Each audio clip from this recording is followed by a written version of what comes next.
مجھے اچھا لگا ان کا بات پوچھنا۔ انہوں نے یہ پوچھا ہے کہ اگر کسی شخص کے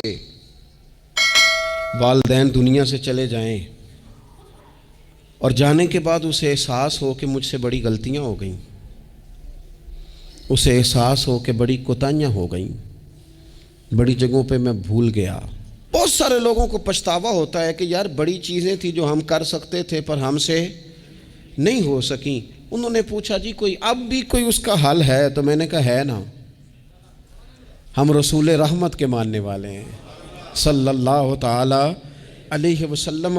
نبی پاک صلی اللہ تعالی علیہ وسلم نے ارشاد فرمایا، الترغیب در ترہیب میں حدیث موجود ہے، حضرت انس بن مالک رضی اللہ تعالیٰ عنہ حدیث کے راوی ہیں۔ اللہ کے پیارے حبیب علیہ الصلوۃ والسلام نے فرمایا، جس بندے کے والدین یا دونوں میں سے کوئی ایک انتقال کر جائے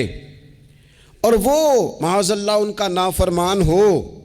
تو فرمایا پھر ان کے لیے دعا کرتا رہے، استغفار کرتا رہے، امید ہے اللہ اسے نیکوکاروں میں لکھ دے گا، وہ فرما برداروں میں آ جائے گا۔ شرط یہ ہے کہ وہ ان کے لیے استغفار کرے، دعائے مغفرت کرے، اب ان کے لیے وہ اب ہی شروع کر دے ان کو یاد کرنا، ابھی اس مقام پر آ جائے، ابھی کچھ سوچ لے، تو اللہ تعالیٰ کی بارگاہ سے کرم کی امید ہے کہ اللہ اس نے جو زندگی میں اس سے غلطیاں ہو گئی، رب اس کی ان غلطیوں کو معاف کر دے گا۔ روز استغفار کرے۔ ایک دوست نے مجھ سے ایک دفعہ پوچھا تھا کہ حضرت صاحب والدین چلے گئے ہیں، ان کے لیے کیا کروں؟ تو بڑی بڑی چیزیں بھی کی جا سکتی ہیں، لیکن میں نے اپنے اس محبت والے دوست کو یہ محبت والا مشورہ دیا تھا کہ میں چونکہ آپ کو جانتا ہوں آپ نماز میں کوتاہی کرتے ہیں، آپ نہ نماز پڑھنی شروع کر دیں۔ وہ کہنے لگے جی وہ تو میں پڑھوں گا، والدین کے لیے کیا کروں؟ میں نے کہا نماز پڑھیں، ہر نماز کی آخری رکعت میں کہو گے نا ربنا اغفر لی ولی کہو گے نا ہر نماز میں،